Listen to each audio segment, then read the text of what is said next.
ज़रा तसव्वुर करें कि आपकी आवाज़ आहिस्ता-आहिस्ता बदलने लगी है। आपको लगा कि शायद शदीद नज़ला है, मौसम ख़राब होने की वजह से गला ख़राब है।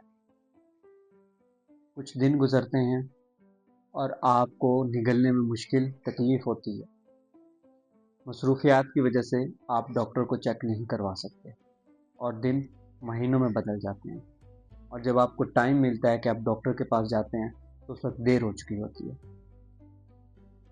ये सिर्फ़ कहानी एक शख़्स की नहीं है, बल्कि हज़ार लोगों के साथ ऐसा होता है कि हेड एंड नेक कैंसर्स में बहुत देर हो चुकी होती है और वो ज़्यादा एडवांस स्टेज में पहुंच चुके होते हैं।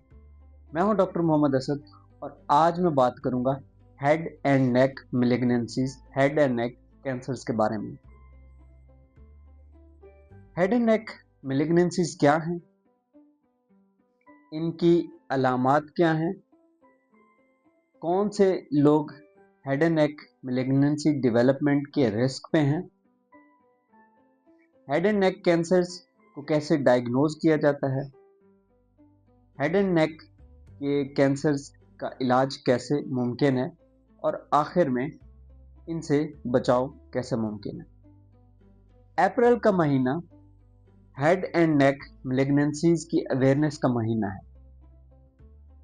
हमारे जिस्म में सर और गर्दन के हिस्सों में जो ऑर्गन्स के कैंसर हैं, उनको हेड एंड नेक मेलिग्नेंसीज कहते हैं। मिसाल के तौर पे ओरल कैविटी, जिसमें ज़ुबान, लिप और बकल मिकोजा, उसके अलावा फेरिंग्स, लेरिंग्स जिसको वॉइस बॉक्स भी कहते हैं, और नाक, नेजल कैविटी और पैरानेजल साइनसेस, और उसके अलावा लाआब के गदूद, ऐसे गदूद जो थूक बनाते हैं जिनको सलाइवरी ग्लैंड्स कहते हैं, उनके कैंसर्स, इन सब कैंसर्स को हेड एंड नेक मेलिग्नेंसीज कहते हैं। इनकी इब्तदाई अलामात क्या हैं? हेड एंड नेक मेलिग्नेंसीज की इब्तदाई अलामात ट्यूमर की या कैंसर की लोकेशन पर डिपेंड करता है। आमतौर पर आवाज़ का बैठ जाना, गले में तकलीफ रहना, मुंह में छाले बनना या जख्म बनना जो हील ना हो रहे हों, और उसके अलावा निगलने में मुश्किल महसूस होना और वज़न का गिर जाना, नाक से खून आना या नाक का बंद हो जाना, या फिर कान में तकलीफ रहना और उसके अलावा वज़न कम हो जाना, या फिर गर्दन में गिल्टियाँ बनने लग जाना। ये हेड एंड नेक मेलिग्नेंसीज की जनरल आम अलामात थी। अब अगर मैं बात करूं कि रिस्क पे कौन से लोग हैं जिनको हेड एंड नेक की मेलिग्नेंसी डेवलप हो सकती है, सबसे बड़ा मेजर रिस्क फैक्टर जिसको हम ख़त्म भी कर सकते हैं, छोड़ भी सकते हैं, वो है स्मोकिंग।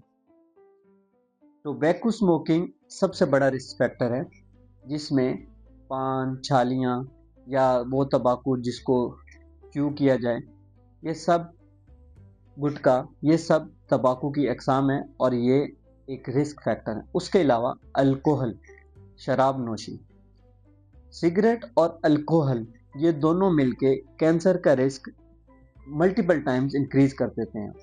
लेकिन अगर वो लोग जो हैवी स्मोकर्स हैं और वो लोग जो नॉन स्मोकर हैं, हैवी स्मोकर्स में 5 से 25 गुना ज़्यादा चांस है कि उनमें हेड एंड नेक की मेलिग्नेंसी डेवलप हो। उसके अलावा इन्फेक्शंस, वायरल इन्फेक्शंस, जिसमें HPV और human papilloma virus, oropharyngeal carcinoma के लिए, या फिर नेजोफेरिंक्स कैंसर के लिए इप्स्टीन बार वायरस इन्फेक्शन। इसके अलावा ऐसे लोग जो इम्यूनो कम्प्रोमाइज्ड हैं, मिसाल के तौर पर ऐसे लोग जो HIV इन्फेक्शन से इन्फेक्टेड हैं, या फिर वो लोग जिनके अंदर सॉलिड ऑर्गन ट्रांसप्लांटेशन हुई है, तो ये लोग इम्यूनो कम्प्रोमाइज हैं और ये भी रिस्क पे हैं। इसके अलावा डाइट में फ्रूट्स और वेजिटेबल्स प्रोटेक्टिव हैं कि वो बचाते हैं, या फिर अगर कोई ऐसे कुछ लोग अगर वो प्रिजर्व्ड मीट जो जिसमें हाई नाइट्रेट कंटेंट ज़्यादा है, तो उसमें भी नेजोफेरेंजियल कार्सिनोमा होने के चांसेस बढ़ जाते हैं। अब अगर मैं साइट स्पेसिफिक बात करूं तो ओरल कैविटी में नॉन हीलिंग अल्सर्स बन जाना, कि ज़ख़म बन जाना और वो हील ना होना। उसके अलावा खून निकलना और लूज टीथ जो कि बार बार टंग पे लग रहा हो। और अगर मैं अब बात करूं लेरिंग्स की, तो जो वॉइस बॉक्स है उसमें आवाज़ का बैठ जाना, निकलने में डिफ़िकल्टी होना, खाना में या दर्द होना, या फिर सांस में तंगी होना। और नेज़ोफेरिंग्स के लिए नाक का एक साइड पे बंद हो जाना और नाक से खून आना, नाक के रास्ते से, या फिर कान में तकलीफ होना। और इसके अलावा अगर मैं सलाइवरी ग्लैंड्स की बात करूं, तो कोई गिल्टी बन जाना जो मुसलसल बढ़ती जाए साइज में। और अब अगर मैं बात करूं कि इनको डायग्नोज या इनके लिए इन्वेस्टिगेशंस कौन सी की जाती हैं, सबसे पहले डॉक्टर्स आपका एग्जामिन करते हैं, जिसको फिजिकल एग्जामिन कहते हैं। आपकी हिस्ट्री लेके उसके बाद वो फिजिकल एग्जामिन करते हैं उस साइट को, ओरल कैविटी को एग्जामिन करते हैं, अगर कोई गदूद है तो उसका मुआयना करते हैं।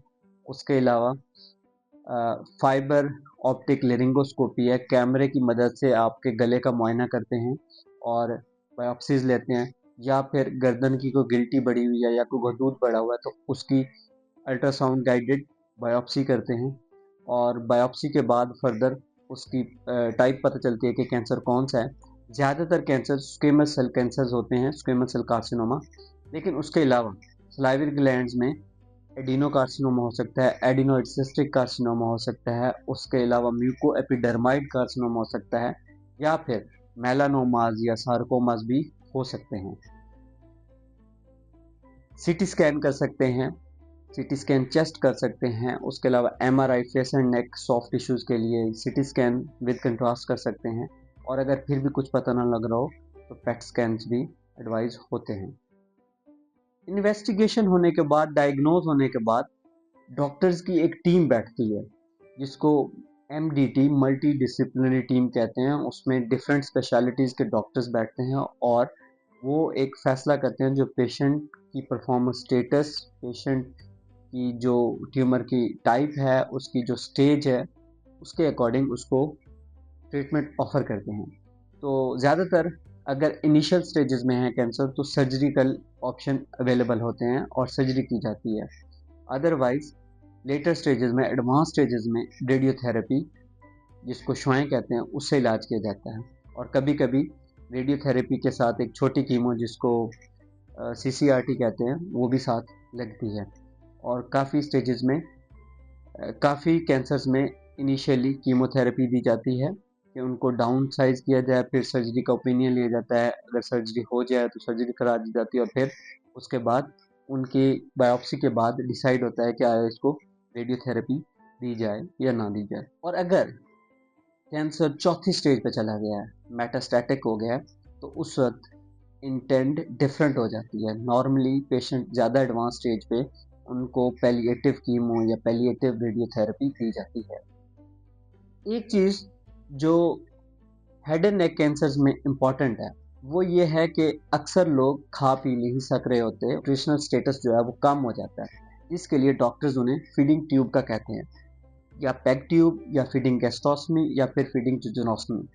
क्योंकि जब शुआएं मिलती हैं तो शुआओं की वजह से उसके साइड इफ़ेक्ट्स कुछ आते हैं। मिसाल के तौर पे ड्राई माउथ हो जाता है, पेन होती है, उसके अलावा म्यूकोसाइटिस हो सकता है, जिसकी वजह से मरीजों का खाना पीना या तो कम हो जाता है या तो बिल्कुल रहता नहीं।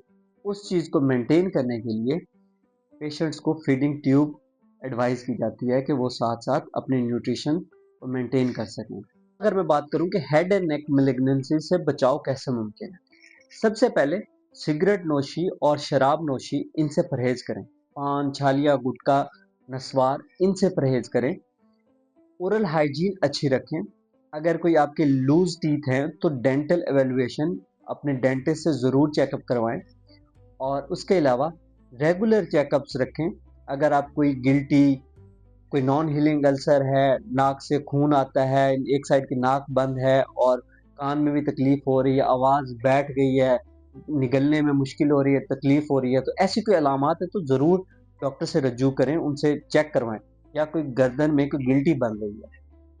और आखिर में अच्छी सेहतमंद खुराक अपनाएं जिसमें फ्रूट्स और वेजिटेबल का इस्तेमाल ज़्यादा करें। इस वीडियो बनाने का मकसद ये है कि इन अलामात को इग्नोर ना किया जाए और जितनी जल्दी कैंसर की तशखीस होती है उतना बेहतर इलाज होता है। इस वीडियो को शेयर करें और अगर कोई आपका सवाल है तो नीचे कमेंट में उस सवाल को मेंशन करें। मेरा YouTube channel onco with Asad, जिसका नाम है डॉक्टर मोहम्मद असद, उसको फॉलो करें और सब्सक्राइब करें। और thank you so much for the support. अल्लाह हाफिज़।